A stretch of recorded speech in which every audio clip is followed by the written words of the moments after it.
И затоа вечерва јас сакам да слушнеме и да го разбереме она што Библијата ќе ни го каже.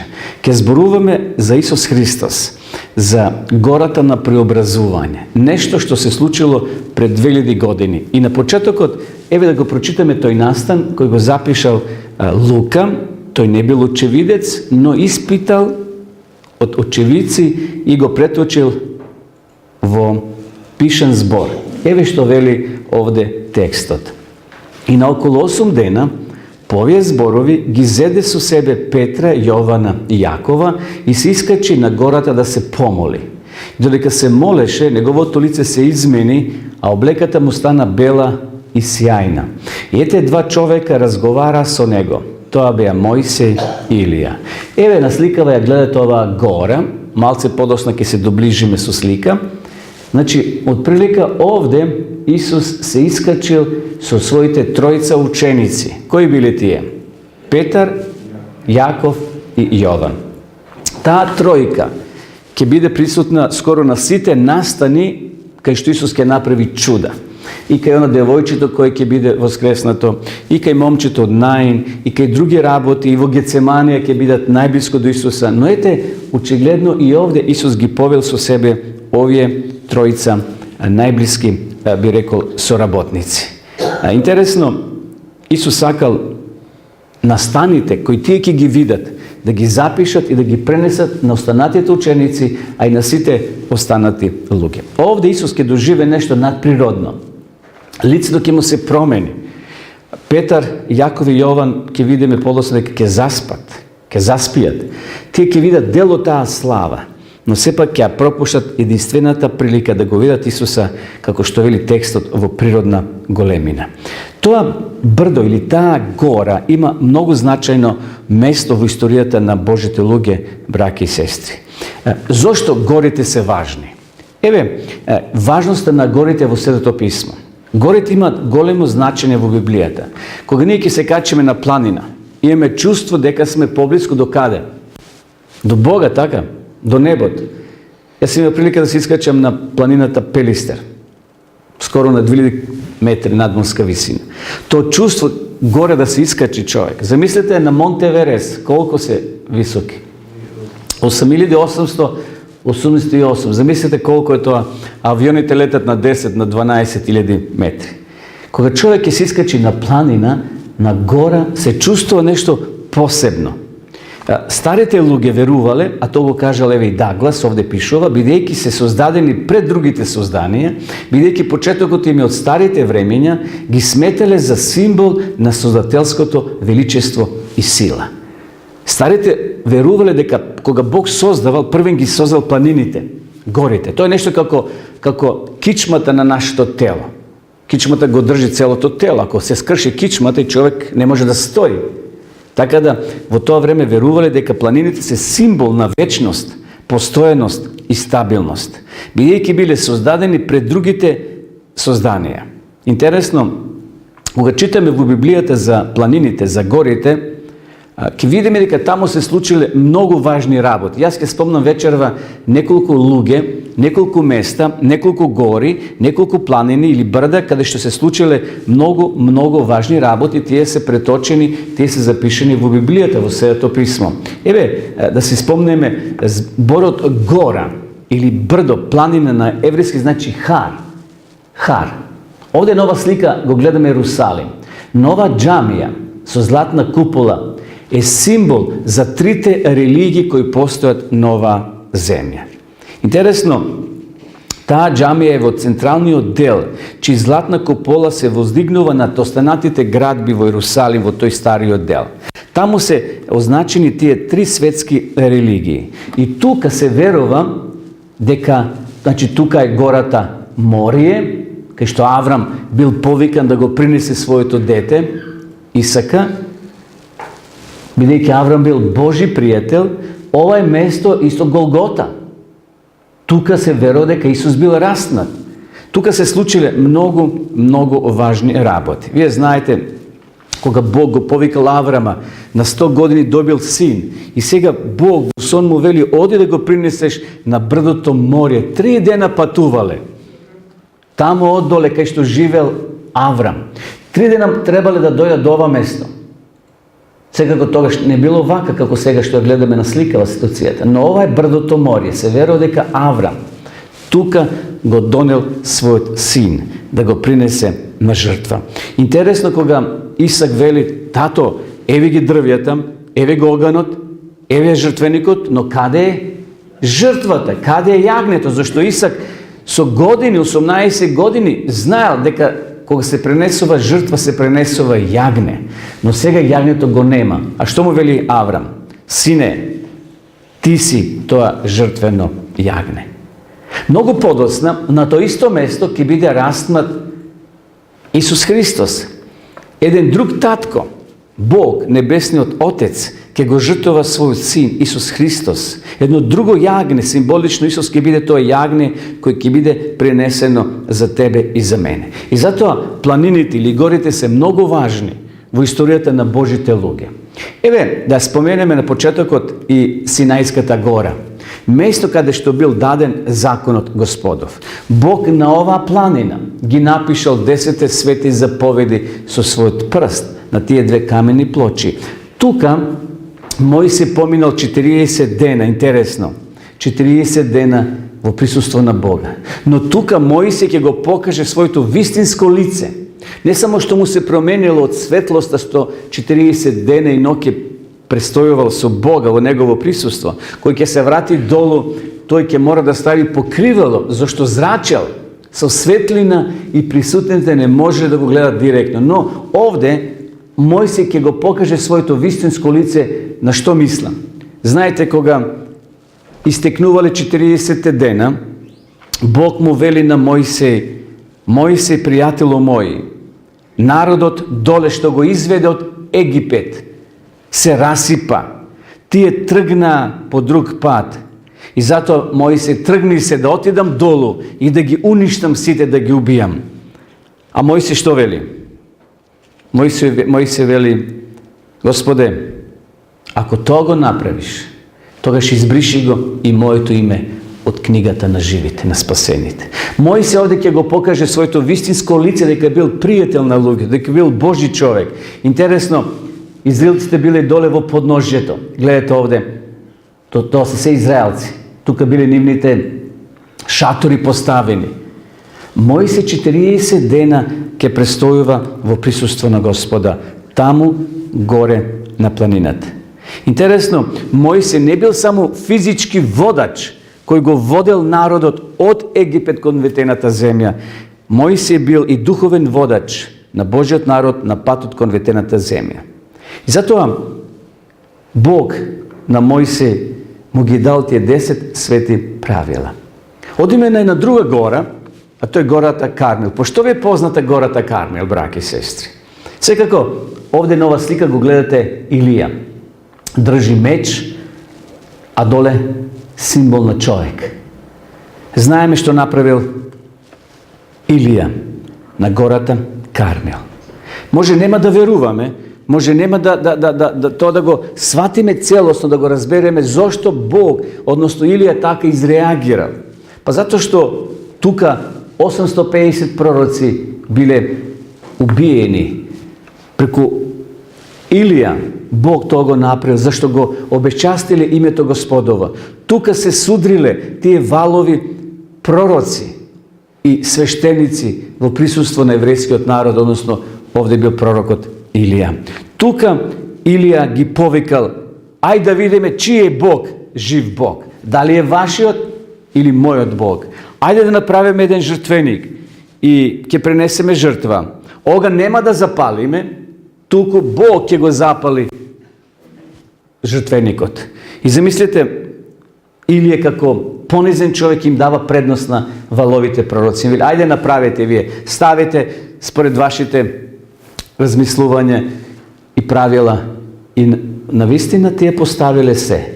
Почна да се молат пророците, да се ударат по лице, по грб, си ги боделе и лицата, вели извештајот, и на крајот ништо не се случило. И сега Илија им вели: Господо, вашето време истекна, сега доаѓаат моите 5 минути. Направил со своите соработници жртвеник, поставили се што треба, дрвја и жртва, но оган не палеле. За да не биде сумнителна жртвата на Илија, Илија наредува да се долу од Средоземното море донесат вода, да се донесе вода. И целиот жртвеник бил поплавен со вода. Значи мокро било. И тогаш Илија клекнува и вели: Боже, почна неговата молитва. И замислите како барут, одеднаш Бог пушта оган од небото. И жртвата на Илија се запалила. Овде се покажал кој е вистинскиот Бог. Еве го текстот. И Господов оган падна и ги голтна паленицата и дрвата, камењата и правот, дури водата во ровот ја исуши. Сиот народ се исплаши, луѓето падна ничком и рекоа: Господ е Бог. Ете, затоа се потребни горите. Зато се приказните, врзани за планините, за горите. Тука, навистина, браќи и сестри, Бог се покажал на дело. И зато приказната за Исус Христос на гората на преобразување не е само на обична приказна, тоа е вистински настан кој ќе биде предмет на нашето вечерашно размислување. Зошто е важна гората? Таму горе, во планина, луѓето се чувствуваат побезбедни и за време на војни. Значи, луѓето одат таму. Таму се чувствуваат многу поблиско до Бога. Таму луѓето можат свето да го посматрат од друга перспектива. Место каде што се чувствуваме поблиско до надприродното, поблиско до Бога. И затоа убаво е да одиме почесто во планина, да одиме и таму да се молиме и да размислуваме. Место на големи средби и судбоносни настани. Во време на војни, знаеме, нашите стари каде бегале? Во планина, таму барале заштита, таму едноставно имале некој заклон, бидејќи селата скоро биле запалени. Од вравовите на горите луѓето испраќале едни кон други светлосни чадни пораки. Тоа го правеле, сме гледали на филмовите индијанците така. Меѓутоа луѓето ќе запалат оган на некое брдо и чадот ќе биде знак дека таму има некој. И си тие чадни знаци ги познават луѓето и си праќаат пораки. Еве што се случило за време на Втората светска војна. Орлово гнездо во Австрија, не знам дали сте слушнали за него. Гледате ова куќа. Сега тоа е музеј, атракција од туристи. Се вели дека, ако ја посетите Австрија, ќе го најдете орловото гнездо. Јас бев на интернет денеска и тоа го разгледав и го видов, еве неколку фотографии. Зошто го покажувам тоа орлово гнездо? Знаете кој е направил таа куќа?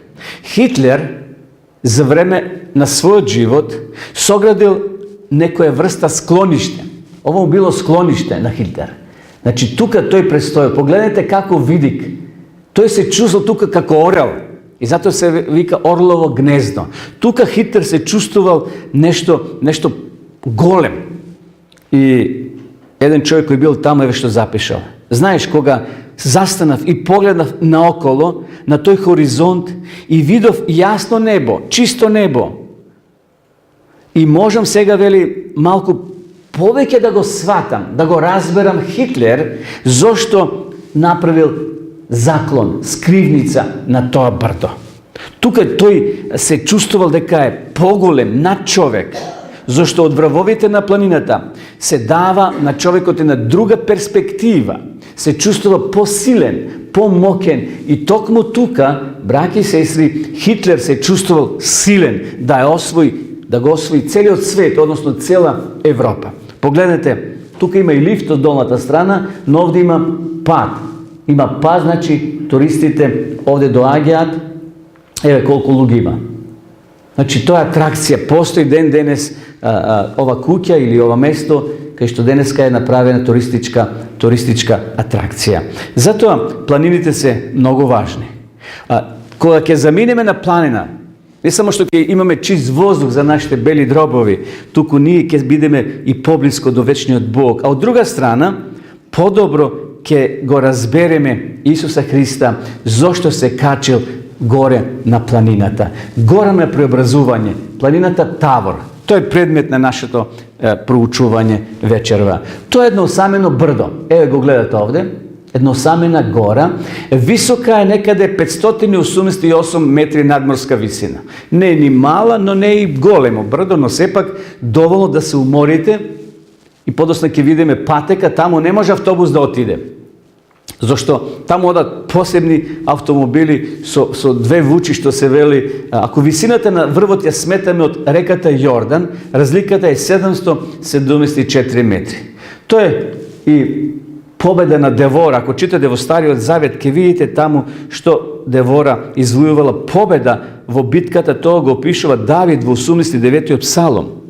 Значи, овде се опишува убавината на таа гора, на Божјата присутност кога Девора извојувала победа. Значи, 89-тиот псалом тоа го пишува. И затоа ние со право вечерва ќе размислуваме за тоа брдо, кај што Исус доживеал нешто надприродно. Еве го, еве таа горе од другата страна.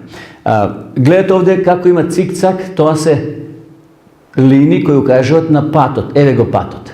И така оди лево, десно и се искачувате горе на 500 и колко рекам 80 и 90 метри надморска висина. Исус со тројцата своји ученици пешки се опатиле кон тоа брдо, кон таа гора. Е сега ќе видиме тука е направена една црква. Еве таа црква.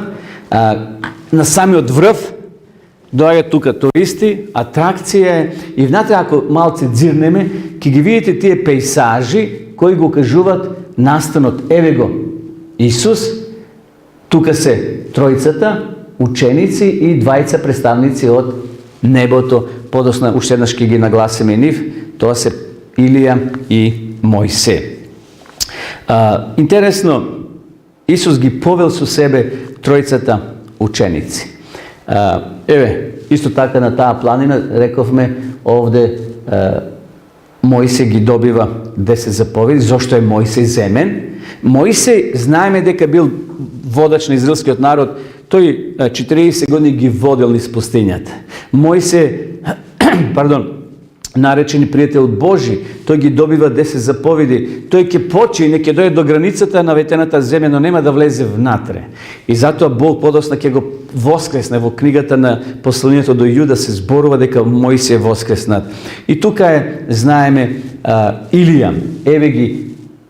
Еве жртвата, и кога се моли и паѓа оган од небото. Тие двајца представници се горе на небото. Илија бил земен жив, а Мојсе воскреснат и се возил на небото. Значи, Мојсе е представник на починатите луѓе, кои ќе воскреснат еден ден и ќе бидат земени во слава со Исуса Христа.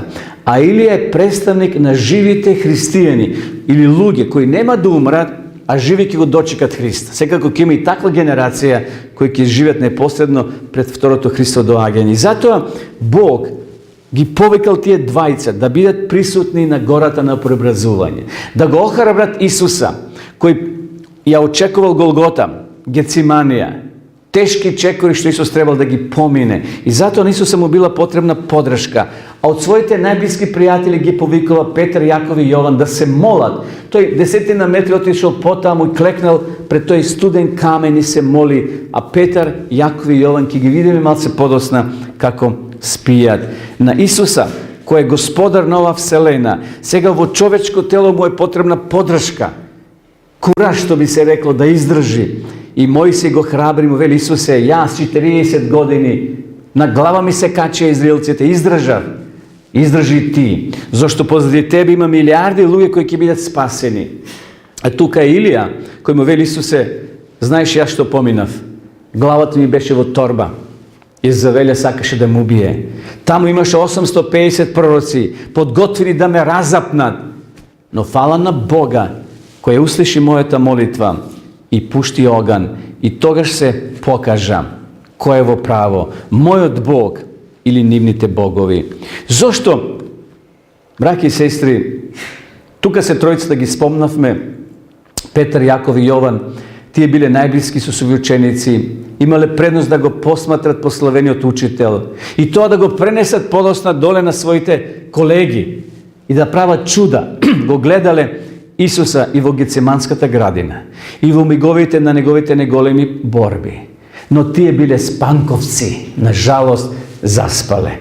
Еве кога Исус бил и на Галилејското езеро, кога поучувал, тие били тука најблиско до Него. Тие ги примале првите упатства, првите совети, но на жалост таму на гората на преобразување тие ќе заспијат. Но се поставува прашање, зошто Исус бил на гората на преобразување? Со која цел Исус се качил? Најпрвен да се моли.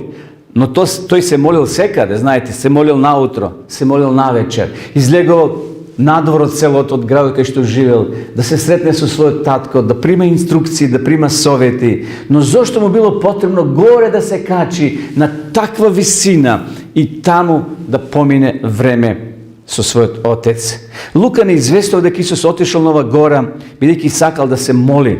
Му било битна подршка да добие од небото, да создаде еден близок контакт и да добие непосредна помош. Не во смисол физичка помош, туку духовна помош, да му каже дека се исплаќа патот да го изоди до крај. Исус можел да се врати назад, но тој решил да оди до крај. Така, навистина, Исус тргнал горе, а со себе ги повел тројцата ученици. За Исуса повеќе пати читаме дека на тој начин барал присуство на таткото. Се повлекува, значи, на тивки места во молитва, во пустина или на осамено место. Кога ќе споменеме гората на преобразување, секогаш треба се сетиме на таа молитва што Исус ја упатил кон Отецот, на таа врска што Бог, односно Исус, ја одржувал со небото, со својот Отец. Прашање за нас вечерва, дали ние ја одржуваме нашата врска, почитувани со Господа во молитва. И Библијата вели кога се молеш, и еве го текстот. Во 9 глава пишува дека кога се Исус молеше, неговото лице стана малце подруго. Оделото негово, вели, беше бело и сјајно. Значи, Исусовата внатрешност била толку исполнета со близината на Отецот, што при таа средба неговото тело станува просветлено. И тој бил во природна големина. Замислете тамо на 10 метри, кој заспал најпрвен? Па постариот Петар, најверојатно. Оделе пешки, се измориле, чистиот воздух и мудрил каде? Во мозгот и заспале. Нешто се уморили физички, меѓутоа, очигледно и добриот воздух. И вели, кога се молеше, неговото лице се измени, а облеката му стана бела и сјајна. А овие спиеле како зајци. Како спие зајакот? Со отворени очи. Очигледно Петар, Јаков и он спиеле, но така дзиркале, некој начин, на половина копи очите им се отворени. Спиеле, но биле подготвени на најмала галама или нешто да се чуе, да се слушне, тие би се пробуделе. И Лука посебно истакна дека Петар заспал. Тој силниот Петар и храбар Петар. Што ние би рекли, што на ум, то на друм. Петар бил толку енергичен, толку силен. Тој немал влакна на јазикот, што би се рекло. А сега Петар прв заспал. Но и прв се пробудил. Тој нешто приметува. Го приметува Исуса, но со посебно лице, со посебна светлина. Исус зрачи. Петар тоа не можел да го прескокне. Веднаш го буди Јована, го буди Јаков, или другари, станете. Нешто се случува. Еве таа слика. Петар спие, дреме. А Исус е во непоследен разговор со представниците од небото, со Илија и со Мојсеј. Значи, тоа качување кај, можеби, горештината кај учениците предизвикало замор да заспијат. Меѓутоа, за време на Исусовата молитва заспале. И Петар, односно Лука, вели за Петар. А сонот ги совлада Петра и неговите другари. Очигледно, кога на Лука му некој раскажувал што се случило горе, тој кажал, Петар првин заспа. И со име го спомнува. И кога се разбудија, ја видо неговата слава i dvajceta maži koji stoja со него. Интересно, овде Петар енергичен, веднаш станува, вели, станете луѓе. Нешто се случува овде, а ние пропуштивме најважната слика или гледка. И Петар ги пробудува. И сега, гледате ова слика овде, нацртана од холандскиот сликар Рембрандт. Тој го замислува Петар, тој стар Петар, сега е во затвор, во Зандана и чека пресуда. Погледнете како Петар размислува. И тој пишува во својата втора посланица, во првата глава, од 16 до 18, искуството свое, што го доживеел горе на гората на преобразување. Зашто кога ви ги објавивме силата и доаѓањето на нашиот Господ Исус Христос, ние не следевме лукаво измислени бајки, но станавме очевидци. Петар сега се фали. Петар му е мило во срцето што бил очевидец на Христовото преобразување на гората. Вели, ние бевме очевидци, не ви кажуваме приказни, измислени вешто од научни луѓе, туку вели, ние сме очевидци, сведоци. Зашто тој прими од Бог, таткото чест и слава, му дојде гласот: ово е мојот возлюбен син, во него ми е милината. Петар тоа го напишува со црвени букви, за да се знае за сите генерации во иднина, дека Исус е Божи син. И тој глас ќе го слушне Петар, Јаков и Јован, за да им влезе длабоко во мислите дека тие не следат некој си обичен учител, зашто во времето на Исус имало многу групи на учители, многу групи на ученици кои ги следеле своите учители. Исус бил нешто посебно. Исус не е само човек, туку тој е Бог во човечко тело. Петар е сега стар човек. Тој едноставно се сеќава на тие уникатни сеќавања и неговото одење со Исуса. Тој го дели со нас, со вас, со сите генерации на овој свет. И тој тоа го запишал во своето послание. Навистина, ова серија што ние имаме сега на проучување, значи 7 чекори или 7 патишта кои ги следиме на Исуса Христа, ќе не однесат и до Петар. Во наредните предавања ќе видиме сликата за Петар, кој бил, што бил и какво бил. Навистина, овде Мојсей, кој бил сега горе на планината со Исуса, значи човек кој дошол до планината Фазга, значи дошол на тој рит, на таа гора, ја видел ветената земја, но нема да влезе внатре. Тука ќе умре и тука ангелите ќе го погребат. Нема да стапне во земја каде што тече мед и млеко, но Бог дозволил да умре, затоа што Бог предвидел едно друго место за живење.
очи и не може да се осигура дали на вистина тоа што го гледате вистина.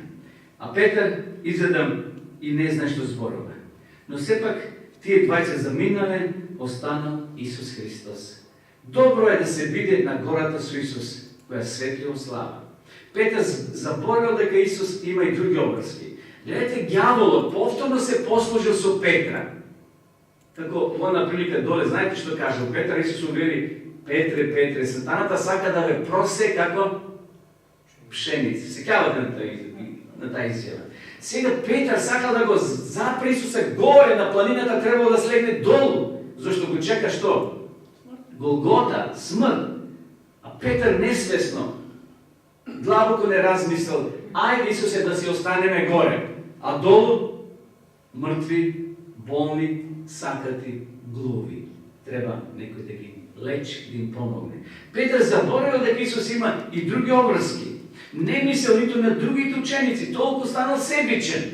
За нивните останати 9 колега доле, колеги останале тие, го чекале тројката да се врати. На кој исто така им било потребно присуство на Исус Христос. А Петар вели: Исусе, убаво ни овде. Ајде да останеме. И наистина, тоа било бинго за Петар, би рекол. Да остане за секојаш од таа слава. Но Исус имал уште обврски.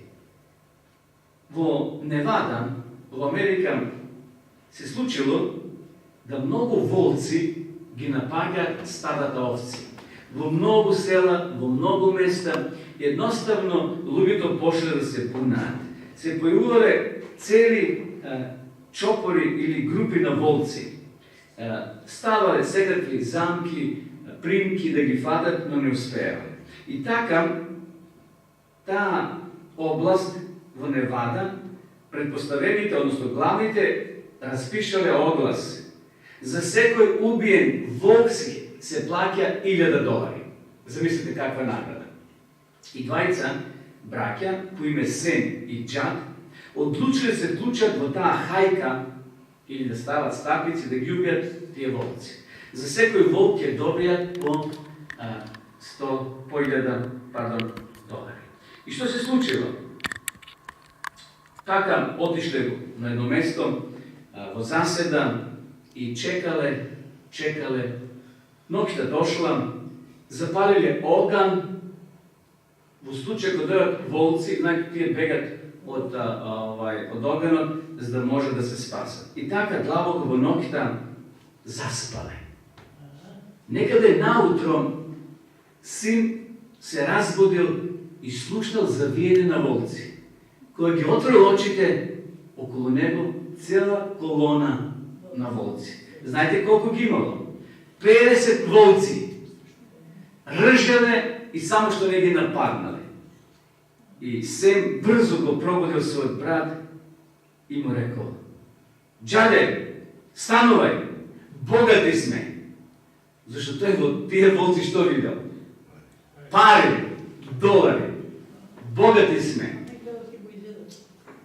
50 волци по $1000, тоа се $50,000.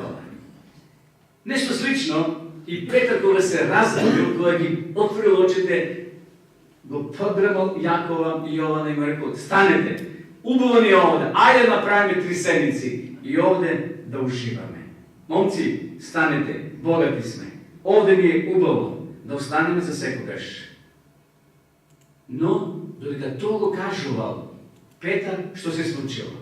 Библијата вели еден облак наишол на таа гора, и додека тој зборуваше, кој тој? Петар, дојде облак и ги засени и се исплашија кога влегоа во облакот. Интересно, облакот кој се појавил на гората не бил дожден облак, туку што тоа било? Слава, светлост Божја шекина. Божјот облак за Петар, Јаков и Јован, браќа и сестри, значило живот. Интересно, во тој облак се криела Божјата милост, се криела една Божја порака. Значи, тој облак gledajte ovdje slikovito, evo ja ta planina, to brdo, gorata, oblakot ne bil oblak koji nanesoval, ke nanese došt, tuku to bila Božja šekina, Božja slava. I vo toj oblak ke slušna cega jedan glas. A od oblaka dojde glas koji veleše, ovo je moj sin, moj izbranik, slušajte go nego. Interesno,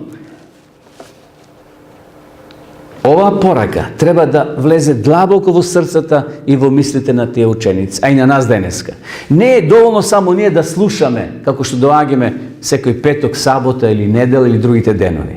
Tuku potrebno je to i da go sprovedeme vo našoj život. Biblija te veli blago na onoj koji sluša, no i onoj koji drži. Petar, Jakov i Jovan trebali to da go držat, da go sprovedat u život. Gledajte tije, koga je slušnale ta pojava i koga je vidjeli ta pojava i to je glas, se uplašile. To je moj cilj, nego slušajte go. Nemojte samo da go slušate, tuku poslušajte go što zborova. Neka ništa nego odvleče vašto vnimanje. Bog saka da im kaže na učenici, taj nam večerva, deneska. Gledajte vo Isusa, bidete vo nego, bidete vo zajednica so nego. Braći i sestri, koliko smo mi deneska podgotveni da go poslušame ono što Isus go kažal. Deneska mnogo luge čitat v Biblijata, no ne slušat. Gi izvrtuvat Hristovite zborovi. I veliki Isus ne je Bog. Дека Исус има свој почеток, дека Духот Свети не е личност Божја. Така да луѓето денеска имат секакви извитоперени науки. Наместо, како што вели Бог овде, не го слушајте го. Исус е тој спасител. Да го слушаме Исуса и да го држиме оно што тој го кажал. Исус не требало да остане горе на планината. Тој требало да се симне долу, зашто имало уште работа. Исус не ја завршил својата мисија.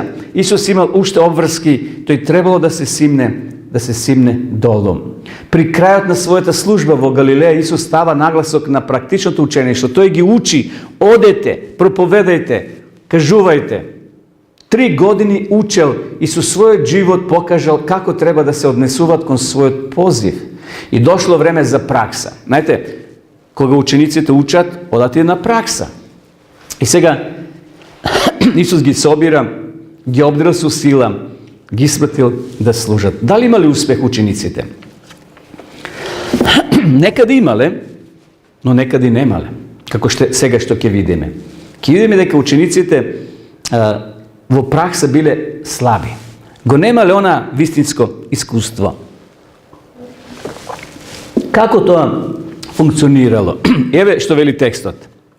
Тогаш отидоа и одија по селата, проповедале, значи го проповедале Евангелието, исцелувале и така натамо. А извештајот вели, а кога се вратија апостолите му раскажа се што направиле и ги зеде со себе си и се повлече насамо спроти градот наречен Вицајта. Значи Исус овде добива повратни позитивни информации. Учениците како да се фалат, вели Исусе, ни се покоруваат духовите. Ние лечиме и се случуваат чуда. Исус им вели: вред, продолжите така, нека вашата вера биде силна. Но сега, кога озгора ќе се вратат од планината, доле еден друг татко има болно дете, единец. Овој татко, небесниот, го видел својот син Исуса на брдото, значи на гората. Тука се Елги, Илија и Мојсе се вознесуваат. Меѓутоа, учениците спијат. Сега треба се вратат надолу. Еден друг татко има проблем со својот син. Него, вели, го мачи ѓаволот. Пење од устата му, вели, излегува и го фрла доле на земја. Овој татко немал решение. Еве сликата, ја насликал познатиот сликар Рафаел. Овде убаво го прикажува стравот на тој татко со својот син. Го мачеле нечисти духови. Слушнале многу луѓе, па и тој татко, дека учениците Исусови прават чуда. Многу луѓе били излечени, многу луѓе им помогнали, сега тој го носи својот син. Белким ќе најде решение, белким ќе најде лек за својот син. Значи, таа вест позитивно одекнала. Ovaj tatko go nosi svoj opsednat sin ka Isusa. To je bila samo rutinska zadaća. Učenici te probale 9 mina koji čekale dolu, da li uspejale vo likovanju? Ne. Zašto u toj čas nivite međusobni odnosi bili rasipani. Tije se karale, tije se prepirale, nemale sloga i jedinstvo. Tije go spomnali su se ovo time kako magična formula, misleći дека така, od rakav će go izlečat. Ti imali neraščisteni smetke jedan su drug. Njimata vera bila toliko slava, samo što ne ugasnala. I zato doživjeli neuspjeh. Može bi Matej rekao, evo jaz ke probam. I kreva racete, i v imето Isusa Hrista, izleči se. Ništo. Deteto i ponatamo si ostanulo bolno. Ovaj đavolski duh повторно го фрла детето со сета своја сила на земјата. Почнува и другиот ученик, 3 до 9. Сите почнале, ја користеле таа магична формула, Исус Назареецот. Ти велам, излези. Но духовите или духот си молчал во душата на ова момче. И денеска, браќи и сестри, во овој 21 век, треба да сватиме дека Исус не е само магична формула. Ке спомнеме Исус и секи ни биде добро. Ке бидеме здрави како дрен. Ке нема болести, ке нема проблеми, ке нема смрт. И денеска нам не е потребен живиот Христос во нашите живи срца. Да таа наша вера биде чврста и јака. Погледнете сега, Исус се враќа од гората. Ништо не препушта на тие тројцата горе спанковци кои збиеле со Него, наместо да бидат будни и да го бодрат. Исус не е вели, ајде сега Петре пробај ти, ајде сега Јоване пробај ти, или оној третиот, Јаков. Не. Таткото го дочекал Исуса на нож, што би се рекло. Малце револтиран, што тие 9 ученици ништо не направиле. Еве ја сликавам. И ги помолив твоите ученици за да го истераат, но не можеа. Навистина, ова било многу непријатно да го слушне и самиот Исус. Неговата група на 12 апостоли доживееле дебакал. Нажалост, во ова слика и во овој настан се покажале слаби. Но текстот понатаму продолжува. Тројцата ученици се уште не ја пробале својата сила на исцелување. Исус сега работите ги зема во своји раце. Лично ја обавил службата. И навистина Исус го излекувал, но ги покарува учениците им вели, каде е вашата вера? Во една друга прилика, текстот вели во Матеј 9 глава, и кога Исус дојде во куќата на началникот, ги виде свирачите и народот како вика. Свирачите, знаете, оние кои биле платени да плачат. Тука во домот, во куќата на ова семејство, отстранете се, зашто девојчето не е умрено, туку спие. Истина, овде може да кажеме дека верата е првата работа кај сите нас, ако сакаме да доживееме чудо. Која е тајната на Исусовата моќ, браќи и сестри? А кога дојде во една куќа, неговите ученици го праша насамо. Значи, биле мудри учениците, не сакале да сега тука, кога бил излекуван тоа момче, да прават гужва со Исуса. Насамо кога се повлекле, го прашуват Исуса и вели, зошто ние не можевме да го истераме? А тој им одговори, овој род со ништо не може да се истера, освен со молитва и со пост. Исус им кажува дека е потребна вера. На друго место текстот вели, ако имате вера како синапово семе, ќе преместувате планини. Не се мисли на буквални планини, тоа се планини во твојот ум и во твоето срце и моето. Сите наши гори, сите наши проблеми ќе бидат изравнети ако имаме таква вера, вели Библијата, како зрно синапово. И затоа вечерва порака за нас, браќи и сестри, каква е твојата, каква е мојата, каква е нашата вера? Дали е слаба или е чврста? Бог вели, овој род, денеска има многу луѓе кои се оптеретени со ѓаволот. Спиритизмот се повеќе се шири. Ги притиска многу срца човечки и луѓето се уплашени, не знаат каде да најдат лек. Нема лек за тоа, освен кај Бога. Овде Исус ни дава формула за решение на сите обседнати луѓе во овој свет, со пост и со молитва, и она чврста вера која е потребна за Бог да направи чудо. Верата е како горивото за автомобил. Без гориво може ли да оде автомобил? Еден брачен пар тргнале со нова кола на меден месец. Меѓутоа, заборавеле од љубов да стават доволно гориво. И така возеле и дошле до едно брдо, до една гора, само што не се спуштале долу. Но почувствувале дека колата малце трокира, не? Лево-десно и тап угаснала. А требало уште неколку десетици метри да дојдат до превојот за да се спуштат надолу. И замислите сега, мажите вели, жено, нема гориво. Не ни преостанува ништо друго освен да туркаме. И жената така турка и тој турка и рекол, кој ќе дојдеме до она ивица на брдото, пред да се спуштеме долу, брзо влези во колата. И така дошле до тоа место кога патот се спуштал надолу, веднаш влегле во колата и сега колата одела без гориво. Одела, се возела до скоро нивото место и влегле во дворот безбедно. Но колата тука застанала. Може ли да бидеме и ние слични, почитувани, како еден автомобил? Тргнуваме без вера. Учениците тргнале да го лекува тоа момче, но немале вера.